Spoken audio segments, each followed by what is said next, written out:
This is the Horse Radio Network.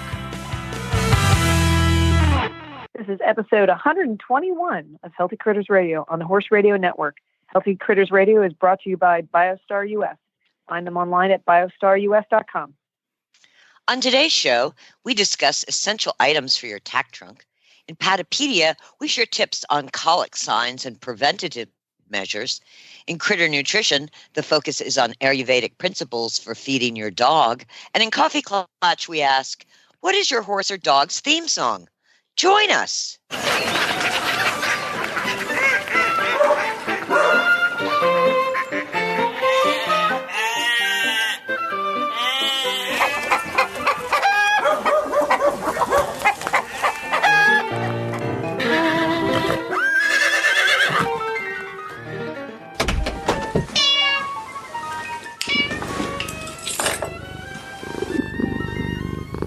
I'm Tigger.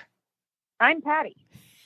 Pause. And I'm Coach Jen, producer of this here circus, and welcome back to Healthy Critters Radio. We come out and twice a month record a little show where we chit-chat about the health and wellness of critters, human and furry, and sometimes even not furry. Have we done any lizards yet in our breed of the show?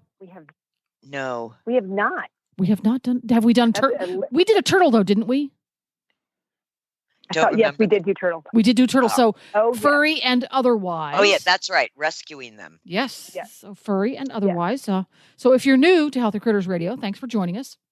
And this part of the show, this is the free-for-all part of the show. Because we never plan it because none of us are that organized. Yeah. So it's your turn to take on the free-for-all, Tigger. Well, the free-for-all is there's a new dog in your house. There he is. We need to hear the details. Hear the details.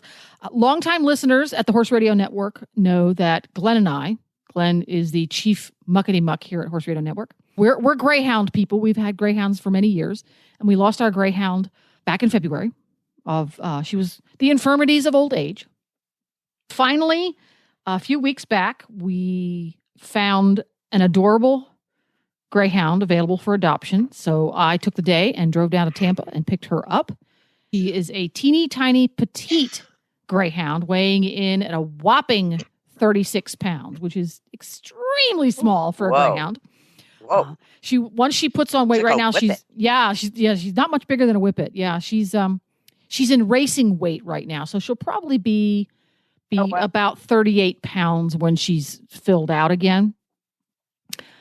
She went into race training, but did not show much potential, so she didn't have any starts. Went directly to the couch. Oh, isn't that great? Isn't that great? Her registered name is PS Algebra, and her house name is Pickles. Pickles. I love that. She gets herself into pickles a lot because she's a counter surfer. Ooh, those are always fun. Yes. And yes, they are. Yes. Good thing she's not 2 inches taller or we would have some serious trouble. How is she on learning, like being on a lead and sit down? Things like that. Yeah. Leash training is easy because when they go to the track to start training, they're moved around on leashes. So she had leash down pat. Now, coming along with you, if she didn't want to go there, that was greyhounds love it. When they don't want to do something, they just stop and become statues. That's their go-to behavior. Just become a statue. And It's amazing. Their feet can actually glue themselves to the ground. I swear. But leash was fine. We're struggling a bit with house training, not because she's having accidents in the house, but because she's got this habit that she needs to go in the middle of the night. It's like, really? Go during the day. We took you out 6 times. So there's been a lot of 2 a.m., 3 a.m., 4 a.m. go-outs. A lot of those. But never any accidents. She always lets you know when she needs to go out. Well, that's pretty good. Yeah, she always lets you know. Oh, that's amazing. Yeah. Well, again, when you're a greyhound, once you go to the track to start training, you're kennel trained and you live in the big old kennel. You have your own little apartment and they get out of their crates X number of times a day to go out in their run where they get to play with their friends and go potty. So they understand the concept, but I think a little bit like racehorses, I think the schedule at the track doesn't fit in well to your average working family, because I think things happen really early in the morning and really late at night, because people come in, they feed their kennel probably before they go off to work, at 4 or 5 a.m., things like that. So she's struggling a bit with that. And when we got her, she had just been spayed. So she was really a little bit out of sorts. So the first 5 or 6 days we had her didn't count because she was like, ugh. Yeah. Right. She's a toy hoarder. I mean, that's yeah, we know that. All toys are kept on the bed, on her bed. So there's really not much room left for the dog now. Gotcha. Yeah. Yeah. Not much room left for the dog.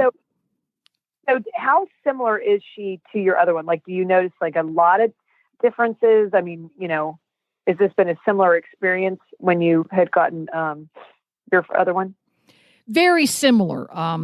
Our second greyhound, Glory, was a little bit different because she was not a racing greyhound. She was a greyhound bred to be a hunting dog. Okay. Versus a racetrack, a little bit like thoroughbred bred to race on a racetrack versus thoroughbred bred to be a fox hunter. So she was a little bit different in her history of behaviors and stuff, but personality-wise, very, very similar. The biggest difference with Pickles is she's only just 2 years old, so she's almost a puppy. So her energy level is much, much higher compared to the other two. The other two we got, one was almost 3 and the other one was almost 4 when we got them. They had already had careers and they were retired, whereas she never got to the career part. So when I say a much higher energy, that means she actually wants to go for a walk a couple of times a day versus sleep for 26 hours. No one would think, my brother-in-law has greyhounds. I think we talked about this before. I mean, who would think the dogs that can run like that? I mean, that is just hysterical to me, that they just want to lay down, that they're just such couch dogs. I think that's great. Yeah, she's a couch potato. The biggest struggle for her so far is to go in and out of our backyard. We have a deck and then a yard. So there's 3 steps. And greyhounds are not really well known for their ability to be trained. They're designed to be an independent animal. They chase the bunny without any help from a human. So their trainability is not real high on traits that they breed for. So it's been a little bit of a struggle for her to climb up the steps in the back. So the first 3 or 4 times we just pick her up and chuck her onto the deck. She weighs 36 pounds. It's not hard to do. So what we do is we put a little piece of kibble, which is the best treat in the world in her book. You put one on each step and she goes over and she eats it off the step. And well, she did this, and a couple of times she scooched the little kibbles around and they fell down in the cracks between the boards of the deck.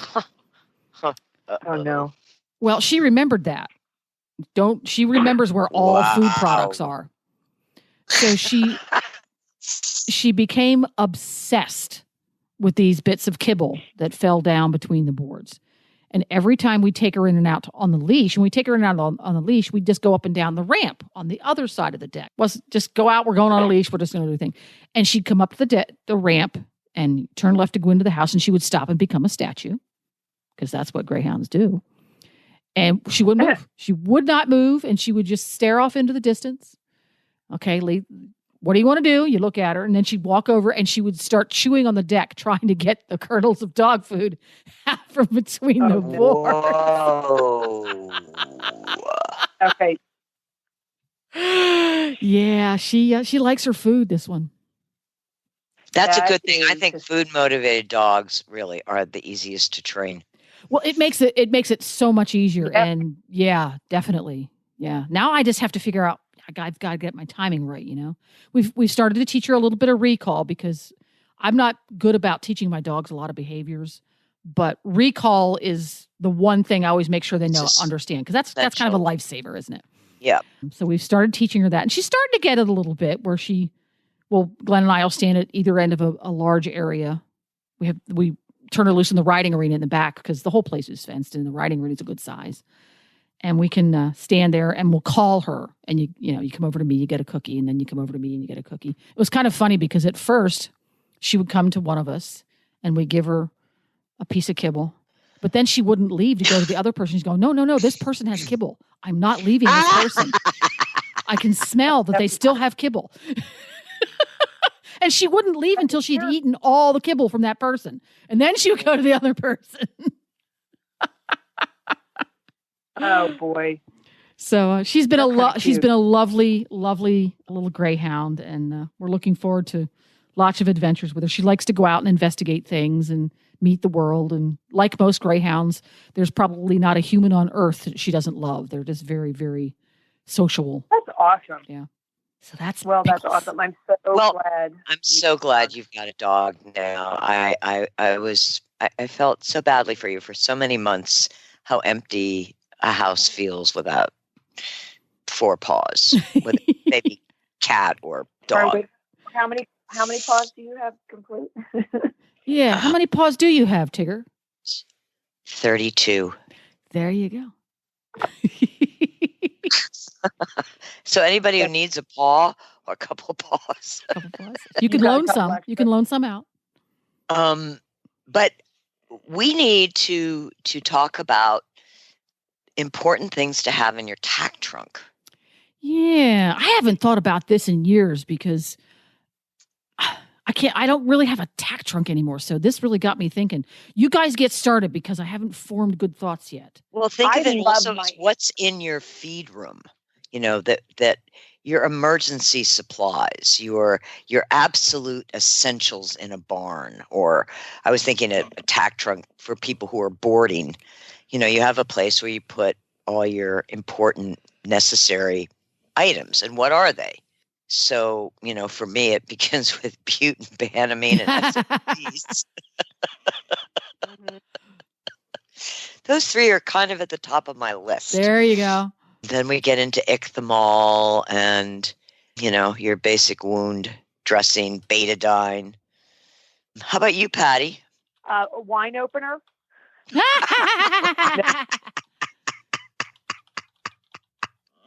I'm telling you, when you're at a horse show and you don't have a wine opener, first thing you think of is, I'm going to put that in my tap jar. Okay, so sorry. That was the number one thing I thought of, and I laughed when I wrote it down. One of the things I like to have is, you know, those Gerber tools. They look like scissors, but they're you can use them as, I don't know. They have a little knife on the end, a little screw thing on the end. Oh, a Swiss Army knife.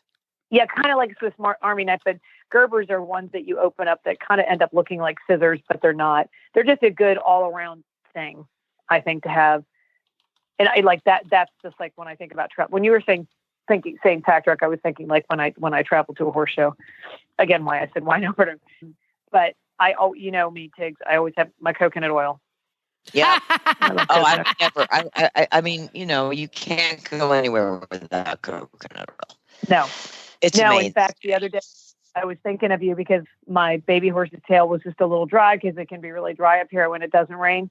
And I did my typical saturated in coconut oil and boom, gone. I mean, his tail looks incredible. But of course, and as we know, it's a super lip balm when you're at a show and it's hot and dry. Yeah, it's great. All the time. Yeah. One of the things that I love to have is I was trying to think of like things that, I don't know, outside of the box a little bit than the normal, you know, butanbanamine and SMZs, which we all should. I like to have a lot of rags. I mean, I use a lot of rags to wipe off their faces and their noses. And I don't know, I just like to have, you know, and they're also, you know, I like to, you know, finish a horse up being a little wet after you groom them to kind of go over their whole body. Or after you're done. Oh, there's nothing like a rub rag. There's just. Yeah, exactly. In a barn, in a tack trunk, they're, especially with, you know, show horses, they're essential. Yeah. And I don't think we collectively, I don't see people rubbing on their horses as they did 20 years ago. You know, I think it was kind of an art. And we knew who was the good old Cindy. She was great at that. Oh my God. Cindy had grooming. She was the queen. She was the queen. Yeah. How about you, Jen? For me, essentials in the tack trunk start with the trunk itself. Yeah, well, that's a good place to start. I love containers. But you got to have a trunk that suits the way you like to organize your world. One of the best ones I ever had was a big old. It was almost like a steamer trunk, but it wasn't an old fashioned antique one. It was a new one, and it had compartments. So compartments are really helpful. Compartments, so handy. It had compartments, and it had a little slidey thing so that the top compartment, because you could slide across and get to what was underneath of it. And then what I did is I had a zippery pouch on the top that was attached to the lid on the inside that had a little paperwork in it. That was essential because you could have your entry forms, you could have your Coggins tests, all those little chunks of paper that you really do need to keep around all the time were stuffed in this little thing. And you had a little zipper on it, so it wasn't going to disappear on me. So I really liked my zippery pouch on the top. And I love having a chalkboard or dry erase board. Or even back in the day, what I did is I just attached with a couple of, what are those things called? Alligator clips. I attached a yellow pad to the inside of the lid. So again, when I opened up the lid, there was a pen on a string. So I could take notes on something. Oh, don't forget to do such and such. Oh, we need a bag of ice when we go back to the hotel. I could just write it on that thing, tear off the piece of paper, and take it with me when I left the showgrounds. So that was a biggie for me. What else? Dry erase board, my lid, my compartments, my zippery pouch, and I am absolutely positively in love with microfiber towels. I love them. They're so useful. Yeah. Now, gloves were big for me. I had an assortment of gloves. As in grooming gloves or hand protecting gloves? Heavy winter gloves, moderate gloves, show gloves, everyday riding gloves. Yeah, I'm big on having a glove containment area. Yeah, I love gloves. I do too. I love gloves. And always, I learned this from Cindy. For the listener, Cindy was a very good friend of ours who passed away in 2011. And she was a professional groom for 30 years. And she was big on having like an extra pair of socks, bobby pins, you had your hairnet, all the things that you needed under your helmet. But she was big, always having an extra pair of socks. And I used to laugh at her when she'd say, well, I we need to put socks in your tack trunk because we were going to a show. And I go, I don't need socks. It's summer. What are you talking about? And wouldn't you know it, it would rain. And, your feet get wet in leather boots. And, there was having a extra pair of socks was really handy. Thank you, Cindy. Yep. Yeah. Thank you. You can never have enough socks. The little things. And even in the feed room, there, bungee cord. I couldn't live without bungee cord or, hay bale string. It's amazing what you can do with that in an emergency. Oh, and duct tape. We always had duct tape. Oh, duct tape.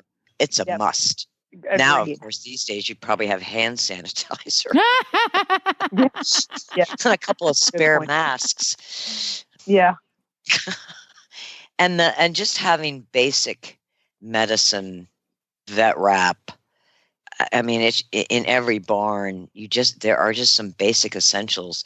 But one thing I have learned the hard way is, with retired horses, there isn't the need for anti-inflammatories is almost non-existent unless they get hurt or it's something acute.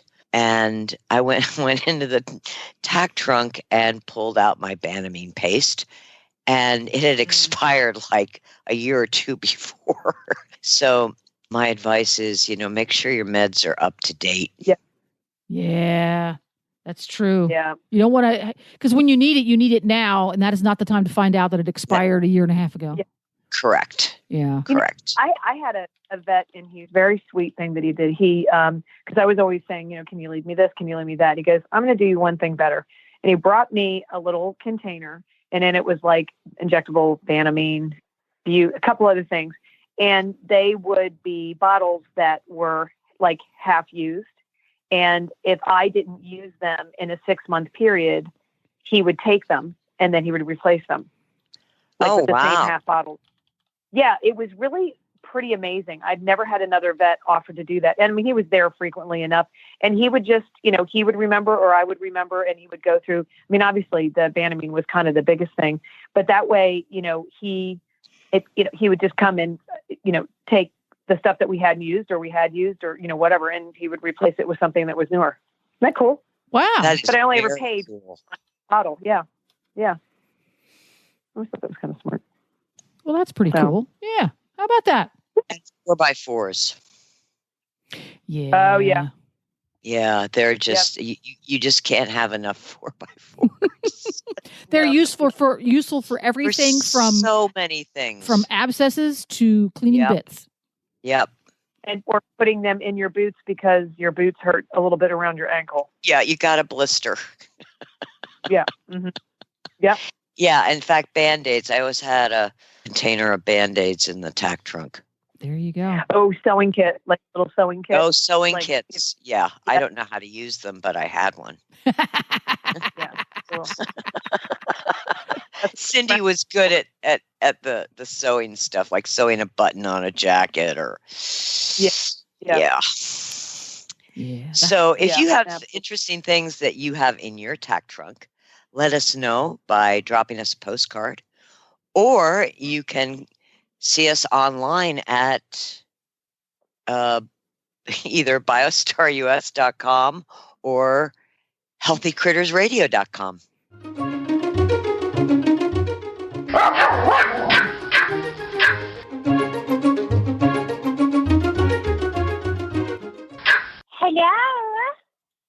Hello, Hetty. Hi, Hetty. Yeah, Patty. I'm Jennifer. Where's Tigger? Tigger's here. Yay. I need everyone. We're all here. Oh, good. Oh, thank goodness. Well, we have a question for you. Ready? What is your theme song? Oh, of course I have theme songs. Okay, so I have several. One of my, I think probably the one that suits me best is by the artist Pink. And the chorus is, nitty gritty, dirty, little freak, which I think summarizes me perfectly. Oh my goodness, she knows you. Yeah. Raise my paws. Coming, raise my paws. Yeah, that one for sure. Yeah. Okay. Do you know what that song is called? No. Oh, okay. Anything from Lady Gaga? Yeah. No. Oh. Sometimes I find the Gaga a little bit much for me. I mean, it's true. I was born this way. But, it's called Raise Your Glass. But I use the, raise your paw. Yeah. Gotcha. As my chorus. Now, also, there is a song from my namesake, Hedwig, and the Angry Inch, about the power of the wig, which I love that song. Makes me so happy. Yeah. Are you familiar with the soundtrack? Yes. No. Yeah. Oh. Okay, I forget sometimes. Well, it goes something. It's about, you're sad and things are not going that well for you, and then you realize you can sort of immerse into yourself by donning your costume that is you.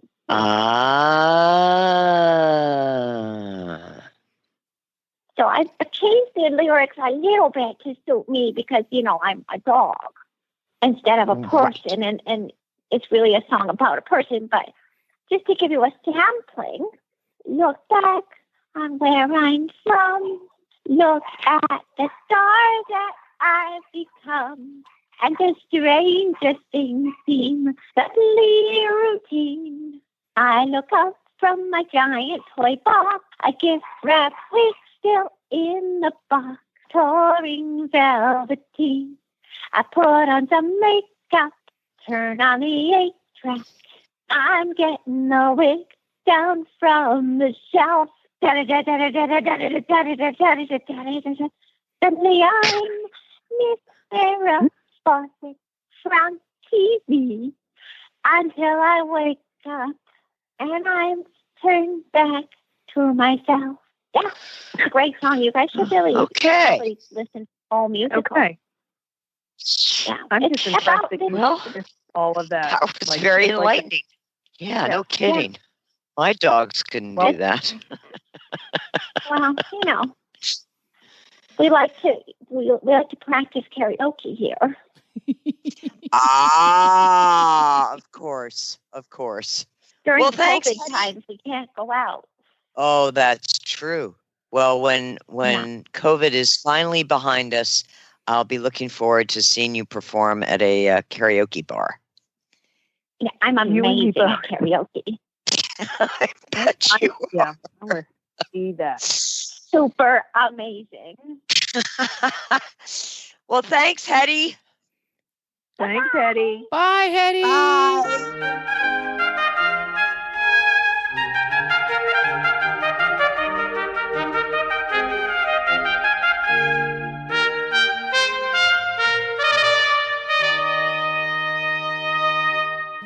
So we now have arrived at Patapedia, and I thought it would be a great idea to share tips on colic signs and some preventive measures that we all can do. This time of year can be a really tough time because, the weather's starting to get cooler, so the horses' coats are growing in, and it can also get pretty warm and hot. And sometimes, horses won't drink as much, and this is just a time of year that you have to kind of look out for some of the signs, horses colicking. So, obviously some of the number one things that you can look at are if your horse is rolling and seems sweaty or agitated. And again, like if you brought your horse in, you've just worked them and you've, hosed them off and they're a little, they're a little, they roll and they seem a little sweaty, that's one thing. But this is, a little bit more, they're getting down, they're getting up, and they just seem a little bit different. Sometimes they'll lift their lip. They could start kicking at their belly or looking at their flank or just lying down. A lot of times, I don't know if you guys have had this, but I've had just a couple that just lie down and it's just odd. They don't seem all that distressed, but they're laying down more than they normally would. But another really great sign is that they're not eating. Some of the things that you can do to sort of to check and see if this is not, if they're just, not acting right, or you're concerned that they're colicking, is you can look at their gums. And the challenge in this is if you don't know what their gums normally look like, but if you press on it to kind of see the pinkness that comes back after you press on it, or if their gums seem tacky, that may be, something that you should be aware of. Again, you can also pinch their skin if you seem like that they're not filling their skin back up when you pinch it. Again, these are all signs that are good indicators to look at. But if you don't know what they normally look at, that can also be sort of a false reading on that. So the number one thing that my suggestion always is that this time of year, what I do is, and Tigger, our good friend Tim Ober had told me this years ago, is I start to, I've started, as you know, I feed salt, and I try to make sure that the horse has salt in their diet. And sometimes I would even increase it a little bit through, if a weather change is going to come, to help hopefully increase the horse's, drinking water. But there's different types of colics that may not always, work for. But making sure they have a good water source all the time is a good way to help prevent this during this time of year. So keeping them obviously hydrated is the number one thing. Since there's different types of colics, there's a sand colic, can be gas colic, there can be impaction colic. And all of those are things that you want your vet to obviously be involved in. So number one, if you think that you have anything with a horse that doesn't seem right, always call your vet and, tell them. One of the first things I do is I always just take their temperature as well, just have an idea of where they are on their baseline. But your vet, if you end up needing to call your vet out, or if they have to come out, some of the things that you can expect them to do is give them buterbanamine, depending on your vet, some sort of like laxative through a nasal tube that goes into their stomach, or a form of rehydrating them, whether it be, IV fluids or what they do with the stomach tube. And then you would just kind of continue to check them after that. But one of the big things that I have started to do is I had a dear friend of mine, every night time that she would do night check or go to check on her horses at night, she'd always bring a carrot. And if every horse ate a carrot, she felt like, okay, they're good.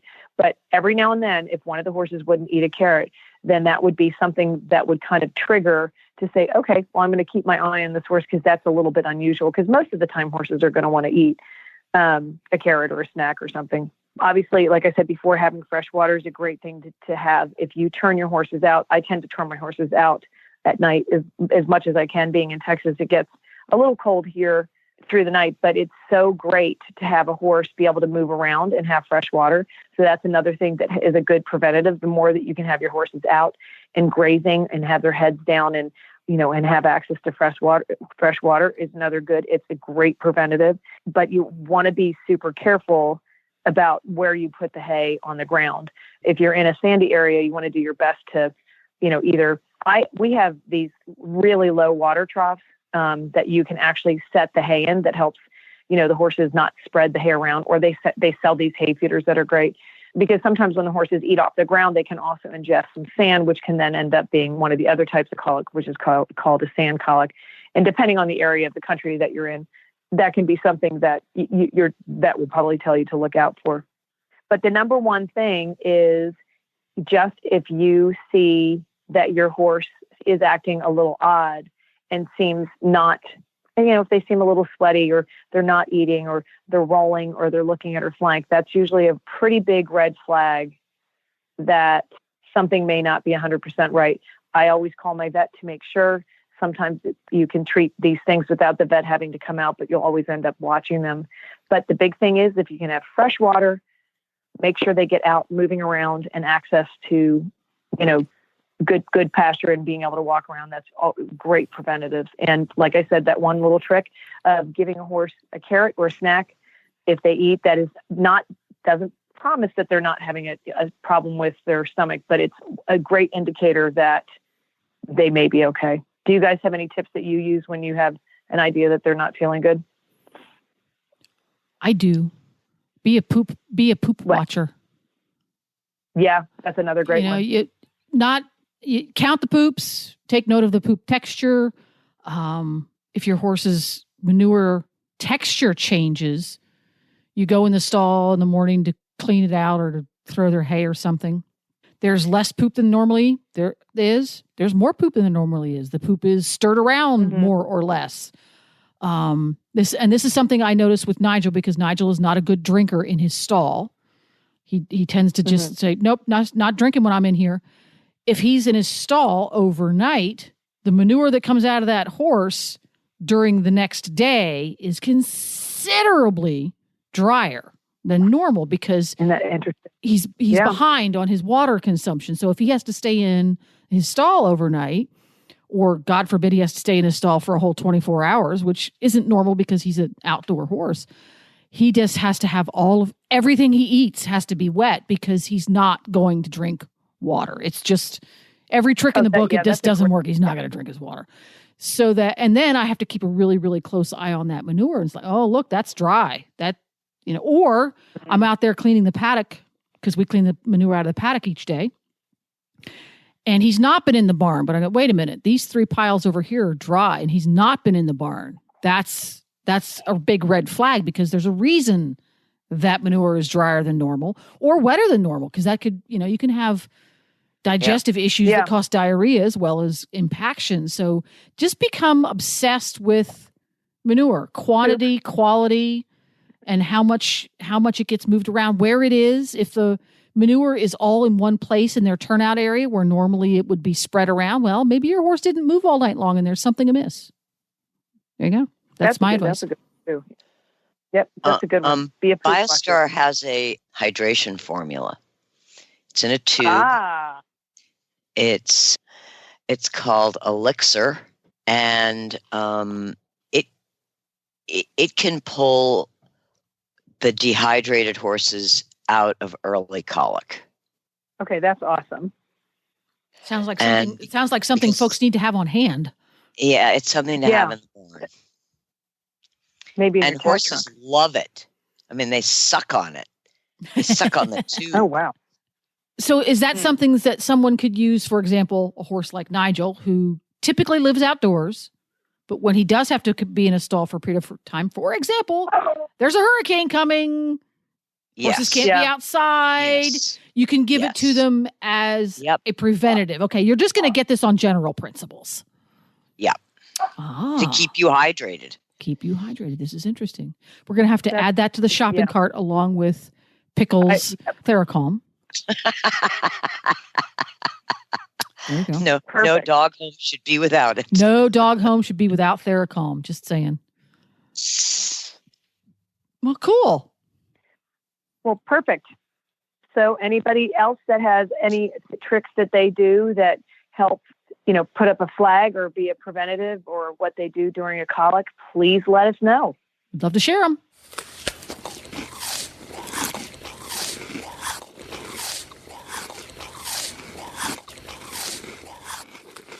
And here we are at Critter Nutrition. The topic today is Ayurvedic principles for feeding your dog. Ayurvedic medicine is based on the 3 humors, also known as metabolic forces, that make up the mind and body. Together, all 3 are called the tridosha. The 3 doshas are Vata, Pitta, and Kapha. Breed types can tend towards a predominance of a particular dosha. For instance, greyhounds and whippets and some terrier breeds tend to be Vata, while Bernese mountain dogs and St. Bernards tend to be Kapha. German shepherds and Australian shepherds tend to be Pitta. Vata dogs, they are governed by movement of mind and body. Their element is air. The breed examples are greyhound, Dalmatian, poodle, whippet, and some terriers. Vata dogs are high energy and alert. They need daily activity, stimulation, fun, and play. These are sprinting dogs, but can tire easily despite their tons of energy. They are picky eaters with more modest appetites. Their nails are dry and brittle. Their skin is cool, dry, and prone to cracking. They are uncomfortable in cold climates, and their paws tend to be cold. Feces is dry and hard and small in quantity. They are fast learners, but tend to easily forget what they've learned. They tend towards anxiety and sensitivity when stressed or out of balance. Pitta dogs, governed by the interplay of water and fire, representing transformation. Breed examples: German Shepherd, Australian Shepherd, Doberman, Rottweiler, Malinois. Pitta dogs are smart, great protectors, and very athletic. They're easily trained and thrive as agility dogs, service dogs, and movie dogs. Their fur is soft, paws are warm, and are often bothered by hot weather. They pee a lot. They have strong metabolisms and strong appetites. They can be irritable if they have to wait for their food. They have focused and concentrated minds. They can be aggressive and demanding when out of balance or stressed. They make good pack leaders. Kapha dogs, governed by earth and water, representing structure and lubrication.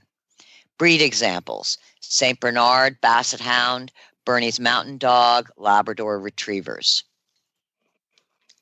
Kapha dogs are physically strong with a sturdy build. They tend to be easygoing but stubborn. Their energy is steady, not explosive. They are not adverse to cold and wet weather. They tend towards being overweight, and digestion may be sluggish. Stools are pale, and there is a tendency towards constipation. They are slower to learn, but have good long-term memory. They are affectionate, forgiving, compassionate, reliable, and faithful. They are considered the peacemakers. They can tend towards separation anxiety and excess weight if stressed out or out of balance. Just as it is with people, dogs' constitutions can change as they mature or age. A person can be born with a Pitta constitution, and by the time they are seniors, they tend more towards Vata or Kapha. An example from my own pack is my dog Buckaroo. He started out as Pitta, but he is now Kapha. This transition began after he was neutered at 2 years of age. He's the most laid-back member of the tribe. He sees food and gains weight. He prefers cold weather and snow to warm weather. He prefers to sleep outside in winter despite the human protestations and bribery. However, he's also the first dog in the house when the air conditioning is on. Buckaroo chooses a languid, effortless swim in the pond while the rest run and jump into the water and chase each other around. Protein sources for dogs. Vata dogs do well eating chicken, buffalo, seafood, and duck. Pitta dogs do well on buffalo, rabbit, venison, freshwater fish, and turkey. Kapha dogs benefit from white meat chicken, venison, and rabbit. Dogs with Vata constitutions may need increased fat sources in their diet in their older years. Watch for constipated stools and add more warming foods like pumpkin, sweet potato, squash, rice, and cooked oats or quinoa. Vata dogs do well with ghee, goat's milk, kefir, and cottage cheese. Dogs with Pitta constitutions benefit from a variety of foods: broccoli, cabbage, cooked carrots, cucumber, zucchini, celery, kale, basmati rice, mung dal, and fruits such as apples, berries, melons, and coconut. Include small amounts of ghee and goat's milk once or twice a week. Dogs with Kapha constitutions do well with broccoli, carrots, cabbage, cauliflower, and celery. You can add small amounts of fruits like apples and berries to their food bowl. They can have polenta, quinoa, and cooked oats. They can have lentils such as split peas. They do well with chia and flax seeds and a small amount of ghee. Avoid cow's milk. Kapha dogs can have goat's milk and goat cheese, unsalted, not aged. Kapha dogs benefit from ginger, turmeric, and black pepper to increase the digestive fire. Feeding for the weather. Vata dogs benefit from their meals being warm and moist in winter. Remember, Vata is associated with air and needs moisture and warming to reduce dryness. As dogs age, they may become Vata and so need warm water added to their food. Some Vata dogs, as they age, may do better on home-cooked meals than raw. Pitta dogs need cooling foods in summer. Remember, they are governed by fire. They can have watermelon, or you can freeze coconut oil with some chopped berries or melons and ice cube trays for a cooling treat. Avoid sour apples, bananas, and peaches. If you make a home-cooked meal for a Pitta dog, make sure it is cooled entirely before feeding. Don't add more fire to the fire. Kapha dogs should avoid watery fruits and vegetables like dates, watermelon, cucumber, squash, and zucchini. Particularly in summer, avoid heavy carbohydrates such as cooked oats and wheat. Peanut butter is a popular treat for dogs, but peanut butter is only recommended for one type, Vata. Peanuts are a warming food, so they're not a good choice for Pitta, and they're too heavy and oily for Kapha. You don't have to be a strict Ayurvedic practitioner to apply Ayurvedic constitution principles with your dog. If you have a Vata dog, think warming. If you have a Pitta dog, think cooling. If you have a Kapha dog, think of foods that are light, warm, and dry. Real horses and real dogs are healthier, perform better, and recover more quickly on real food. That's why Biostar empowers horse and canine owners with 100% whole food nutrition, supplements, and feeding programs. Biostar products are made at their own certified non-GMO facility in Gordonsville, Virginia, using real food ingredients that are raw, freeze-dried, or dehydrated, never cooked, and are free from artificial flavors, colors, soy, corn, wheat, and molasses. The Biostar product line includes a wide range of whole food, horse and dog supplements, treats, and unique artisan poultices that embrace the ancient and traditional uses of clay and plants. Visit biostarus.com today and learn about whole foods and canine and equine nutrition so you can make the best decisions about the care and health of your horses and dogs. That's biostarus.com. Whole food nutrition the way nature intended.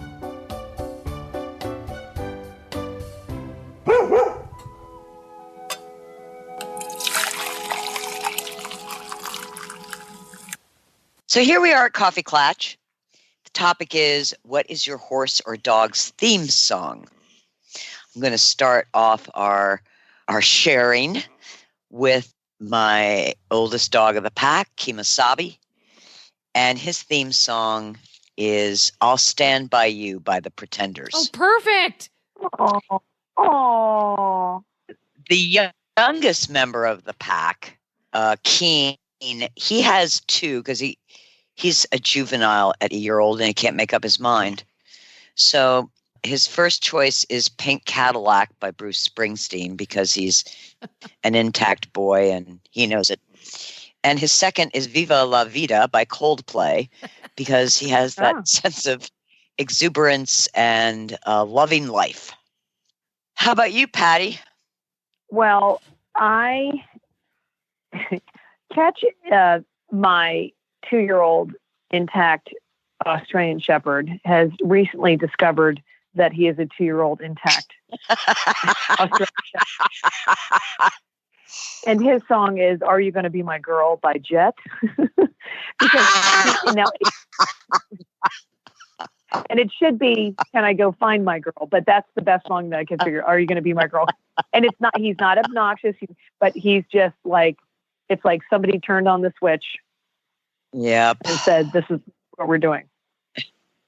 My other Australian Shepherd, who just is the sweetest thing in the world, his theme song is "I'll Be There for You," the one they used for Friends. I don't know who writes that song, but who is that song? From the Friends TV show. Yeah, he is constantly there. He is constantly there. So I thought that was the best thing for him. "I'll be there for you."